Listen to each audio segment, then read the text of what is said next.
Good morning, good afternoon, and good evening to our global listeners. Welcome to Be Me Global, a safe place where you can authentically keep it real and be yourself. We'd like to inform the community that Be Me Global is establishing a social platform that gives voice to everyday people to tell real transparent stories, as well as reveal or discover real practical solutions. We are excited to bring you guys a season two, and we're excited to actually introduce our special guest, Laronica Williams. She will actually focus on tearing down the walls of rejection and abandonment, fear and bitterness, and tell us how she actually got on and land in a space of forgiveness, healing, and deliverance. Welcome, Laronica Williams. Hi, how are y'all? We're so excited to have you. I love you. I know a little bit about your story, and I just know that you'll be able to do something special in sharing, being very transparent, and sharing with our community your journey. Thank you for I'm having sure me. they're going to get something very special out of this one. So they'll be listening intently. And I do want to go ahead and give a disclaimer that as we continue to take this journey with Laronica Williams, there will be occasions where our story and the journey that she takes us on will be very transparent. It'll get very real and sometimes very raw. But we are very excited to have that because that's how we build connections with our community and with each other. So tell us a little bit about yourself, Laronica. Where things happened that I didn't even remember until I became closer to probably a teenager. Okay, so Yeah, as so. as you're telling us your story, and I know one thing that you pointed out to me that you really wanted to share was just the walls that was formed Mm, from the time you was a little girl, just kind of growing up into your adulthood. mm-hmm, So that first wall was about rejection and abandonment. Why mm-hmm. don't you take us a little bit on that journey? Okay. So, as a kid, I just never really felt like I fit in. So, I suppose I didn't realize that it felt like rejection. Mm-hmm. Um because I always just wanted to do what was right, and that it was hard to find people that weren't willing to like just do whatever and didn't matter about the rules or getting in trouble or Mm-hmm. and things like that. I didn't know where that came from, but that's just how I always felt as a kid, was that Follow the rules. just, yeah, follow the rules. I felt alone a lot, I think, Mm-hmm. even though I had family members with me. It was just, I still didn't feel a part of, you know the kids that were my age, because I never wanted to do the stuff they want to do. Okay, so So that so was. so take us, in general, take us on maybe a couple of scenarios Okay. of things that were happening, that actually had you feel rejection, feel abandoned, loneliness, and anything else that you kind of encountered that led us to the place of fear. I'm just kind of wanting to hover in that Okay. rejection and abandonment place before you move on to fear and bitterness, because that was what started building. Mm-hmm. Mm-hmm. So give us some scenarios, take us on a couple of stories of your experience as a, whether that was elementary, middle school, high school. Okay. So, um, in elementary, I used to, like, I had a good friend, but I could never, for whatever reason, um the friend was always able to have sleepovers and Mm-hmm. stuff like that with other friends, but not with me. And I didn't know the reasons for that, Okay. but I just always felt like, why, we're supposed to be best friends, things Okay. like that. Mm-hmm. And so, and then with the family, like, it seemed like they always got in trouble for whatever they chose to do. So I was always trying to not do that. And an example would be, like, say we weren't supposed to go somewhere, we were Mm-hmm. supposed to stay in the house.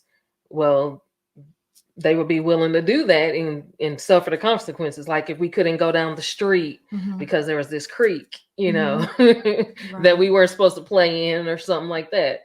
Things like that. So, They would take the risk, but you wouldn't. You was following the rules. Yeah, I didn't want to get in trouble.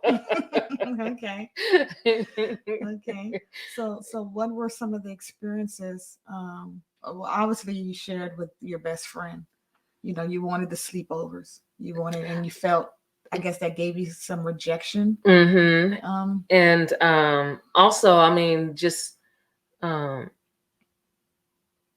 watching my brother.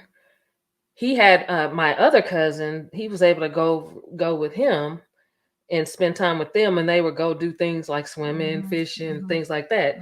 I could never really go because I was a girl, you know, and he, you know, it was them and him and his parents with my brother, and so, you know, it was things like that I didn't get to do because, you know, they didn't want to have, you know, a girl and a boy for whatever reason. They just, you know, they wanted them to grow and get to know each other, I suppose, because they were both boys, and my brother didn't have any other siblings, and or you know, and our dad wasn't around and stuff like that when we were younger, and so I believe that's probably why. Um, and then for me, I just used to read when I was at home a lot, watch TV or read. And I think I eventually just get lost in the books. Okay. Yeah, when we weren't at home just playing outside with whoever was around, that's what I would do, is just read all the time. So with the abandonment piece, what scenarios was happening that made you feel like you're abandoned, you're alone, or Um, well, I guess I can say that I had a family member that wanted me to do something um, that at the time I didn't realize was something bad. It was an act of molestation, and I just knew that that was what I had to do it in order to watch TV. That was the requirement. Like if I didn't do that, then I couldn't watch TV when this person was babysitting us. Okay. And so Wow. I was the only one who did it, you know, and from then on it just set something off, I suppose. So um when I that just And how long was this? this was it had to be before fourth grade. Okay. I don't remember exactly when. I blocked out a lot of things from when I was a kid for whatever, you know, Yeah, I 'cause suppose that that's was part of traumatic. the reason. Right. Yes. So fourth grade, we have a babysitter that Prior to is fourth grade, because at fourth grade, I was told that we went to after school program either fourth or fifth. So I know it has to be sometime before then. But I can't remember how old I was or anything. I mean I barely remember the event. okay. Like because I had blacked it out, I guess, so Yeah. long, and it just came back as I got older. Okay. Yeah. And so prior to fourth grade, you have a babysitter. Was this babysitter present for like a year? A couple No, months? this was it was family. No, but did the babysitter activity happen for 3 months? No. Okay. It was just that one instance. Okay. So that one Yes. instance. So that babysitter made a request of you in order for you to watch TV. You had to do this particular act so you could watch TV. When that took place, that set something off in you. Were you able to talk to your mom at the time, or you didn't? No, I didn't even know it was anything wrong. Okay. Yeah, I didn't know I did anything. Okay, that's good. I just know I got to. Well, I hope I got to watch TV. I don't even remember if I even got to do the thing I did it for. So once that event happened and it set things off, now just kind of keep walking us forward on your journey, because obviously, whether you realize how it impacted you internally, mentally, emotionally, physically, it led to a series of events. It led to a journey you were on, maybe certain decisions you were making, or certain urges you may have been feeling. Just take us on that journey. So, I obviously it set the urges off because um Meaning like sexual urges. yeah, like, and obviously I didn't know what it was at the Because you were, time. yeah, fourth grade. Yes. And so like there was always um there was a few other instances of just like touching and stuff like that um with other kids, I guess. Mm-hmm. And I didn't really know why I was doing it. Not even probably know I was doing it, at the Mm-hmm. time. Mm-hmm. Like just like you'd be playing with the person in the room or whatever, and things would just go on. Okay. And then you like whatever. Well, the thing is, I think what's important for our audience to understand is that you once again, you were a child. You were introduced to something, not quite knowing right or wrong, Mhm. but it activated something in you. Mhm. And being introduced to that starts setting up sexual urges way before you were even maturely ready for Mhm. it. Once again, it's a product of an environment. That's Mhm. kind of when I'm outside just listening to your story, Mhm. listening to the experience, Mhm. I'm hearing, here we go at another child that's innocent, that's getting introduced to something, whether that's a stranger, whether it's a family member, whether it's a Mhm. babysitter, whether, but they're being introduced to something that is triggering them, activating them, and, they're becoming a product of their environment. Mhm. And so now in your innocence, as you are moving along in your childhood, Mhm. you are playing with other kids, and now you're introducing something Mhm. that you didn't even know was quite right or wrong. Mhm. It was just Mhm. something that was activated and Mhm. set off in you. Mhm. And Wow. yeah, and so I didn't know as a kid I was also being verbally abused. So Mm. that just set off even more of that. That those two things combined, I believe, um, created this lack of self esteem. Mm-hmm. Um, never feeling like I fit in anywhere really. Mm. Whether it was family, friends, from that point on, really, until sometimes I still feel like that as an adult. Those So, things come back. So, mhm, so the verbal abuse piece. mhm.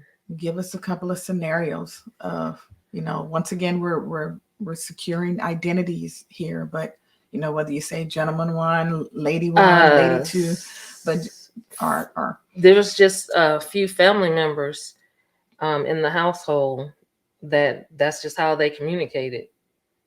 So if you did something wrong or if you didn't do something, uh, what are the things that was said? I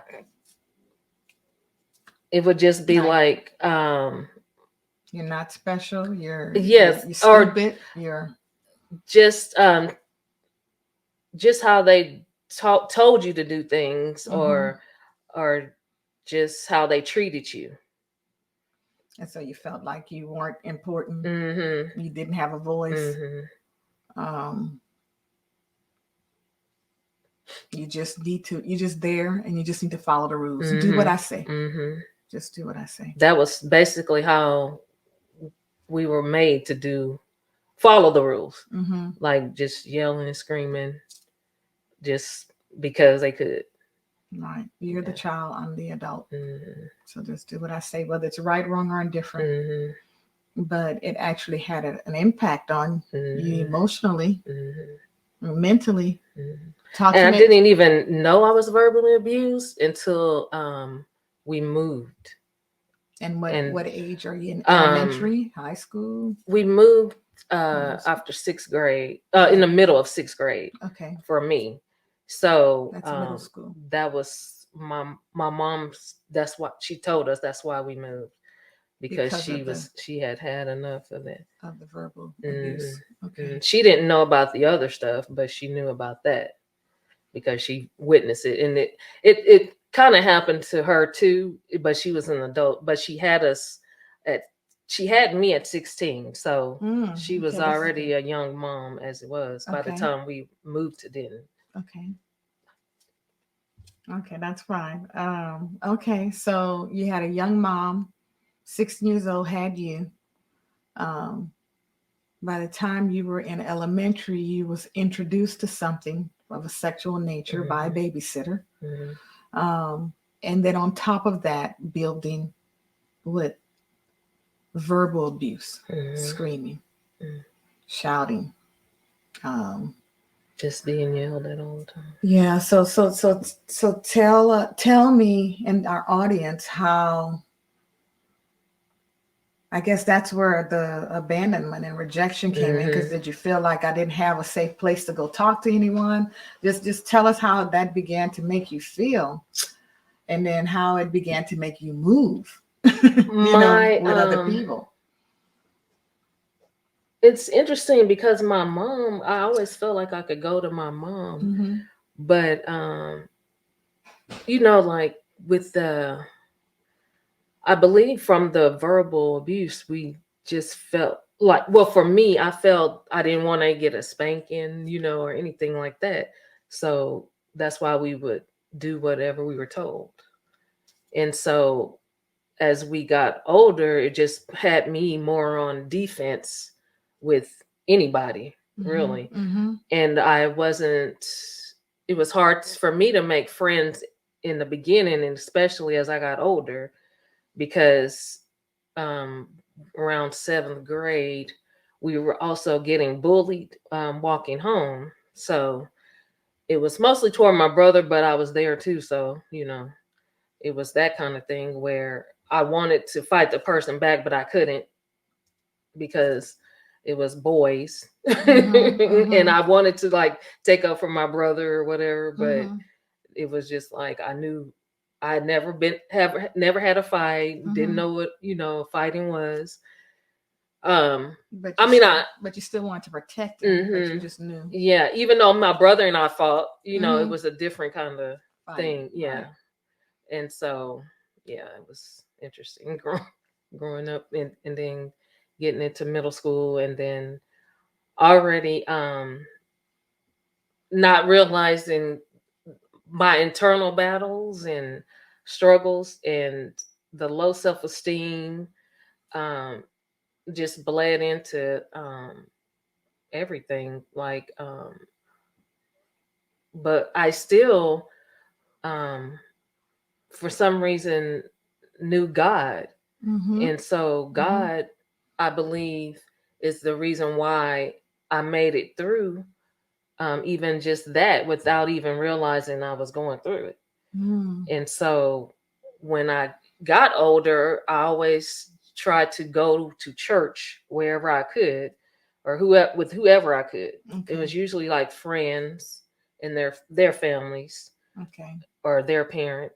And so by the time I got to by the time we left Denton, we and we moved. I was in it was technically considered middle school Okay. by the time I moved, even though I was in elementary in Denton.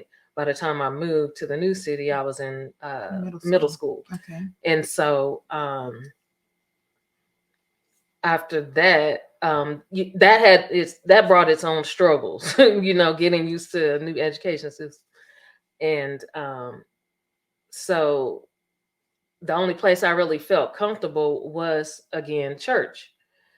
Um, Even though I don't remember going to church weekly, I was told that we did. And somehow, some way, I knew about God. I believed in Father, Son, Holy Spirit, Mm-hmm. not even knowing the difference. Mm. Yeah. Okay. So I only knew God, and I only knew that you followed the rules to be a good Christian. You had Mm. to like um do not break the commandments, Okay. those So things. once again, So that probably aligned with your shape because you were a rule follower mhm. from a very young age. Mhm. Um, you followed the rules, Mhm. and now you get into this structure called the church, Mhm. and they have their set of rules, or they're teaching you about the set of rules that God has, 10 commandments, etc. So that probably really mesh well just with your shape in general. But I want us to kind of peel the layers back, because we're still talking. I mean, you're doing a phenomenal job telling the story, but I want to understand what's happening on the inside. Even though let's maybe start from the move. We knew that the move took place because mom wanted to get out of a verbally abusive situation that was exposing her and her children to something verbally abusive. The move brought you to this middle school, and there was an adjustment you had to get ready for there. Just get acclimated to the new environment, get acclimated to new kids, get acclimated to the academic system. So we understand that. But while you're going through all of that, and you have obviously some friends that have invited you to church, talk to me about just what's happening inside of Laronica. Because there's a lot happening outside of Laronica. But let's talk about what's happening inside Laronica that maybe is not, bringing about some fear and bitterness type things, etc. Because that's another wall you wanted to tear down. Just take us there. Okay, so having low self-esteem, and not realizing that, it just positioned me to be very fearful. I was just scared to do a lot of things, scared of a lot of new people, strangers, just getting to know people, period. So even though I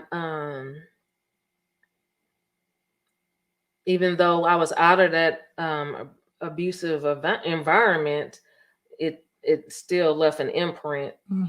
So yes, it was really bad to the fact that I didn't even like to do things like presenting. Like in school, I almost failed the class because I didn't want to present in front of people because I didn't have confidence. Okay. So I almost failed a class, biology, because I didn't want to do a presentation in front of people, and especially someone I liked. And so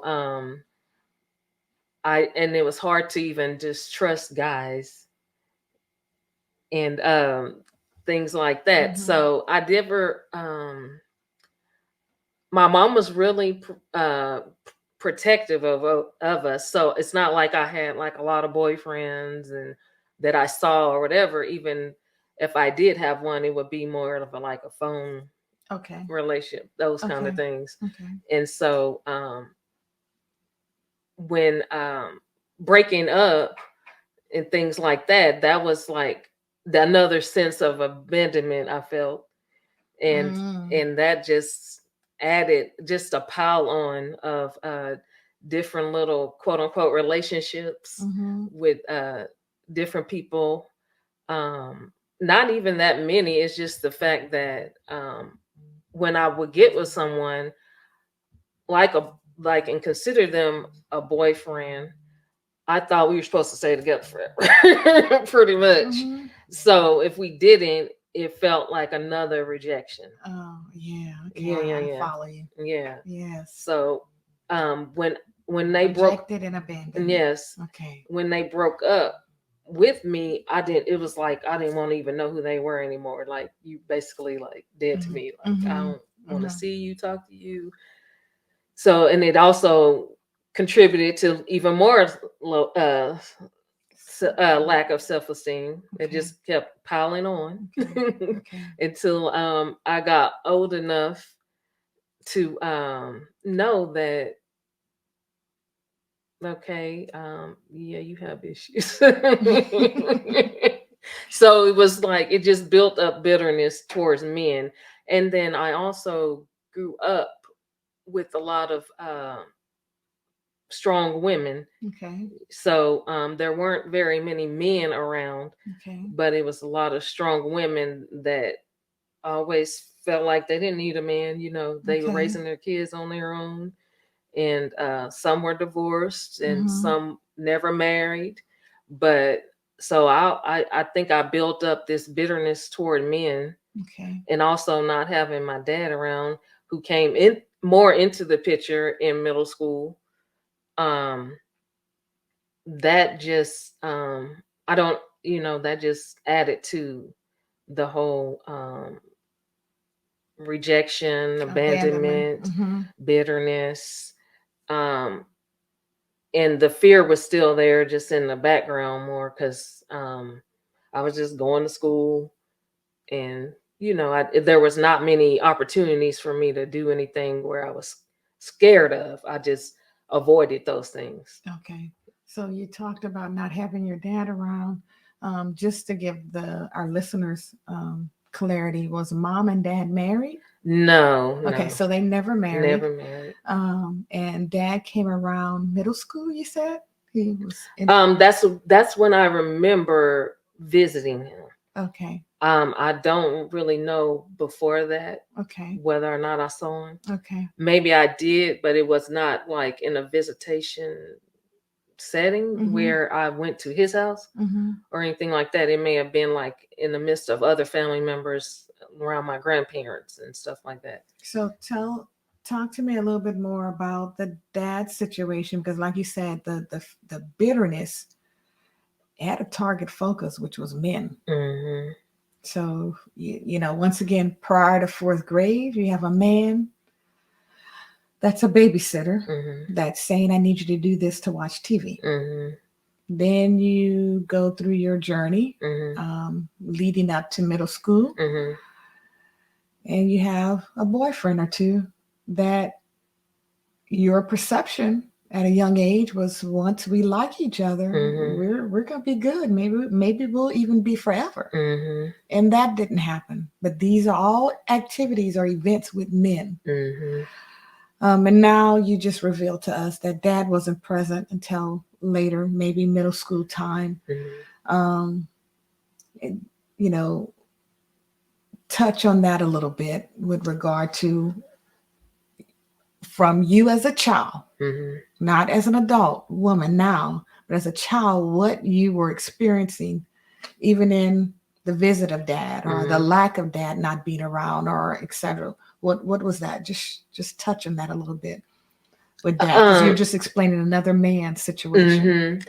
So I didn't really feel like I knew my dad, Okay. even though I met him and we eventually started visiting his home Mm-hmm. in the summertime.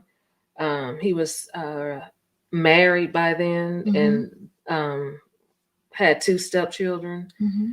And so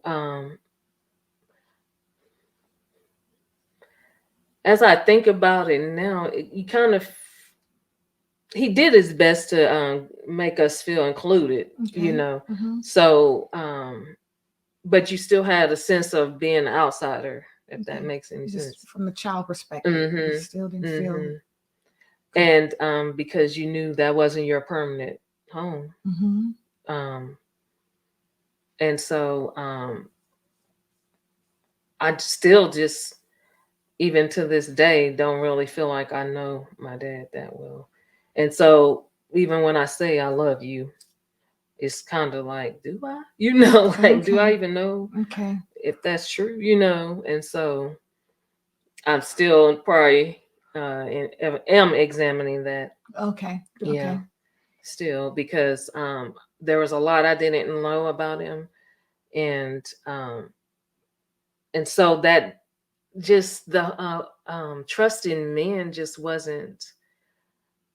I just always knew when I was dealing with someone that wasn't a good man, but I also didn't feel like I needed a man either. Even though I wanted that relationship, Mm-hmm.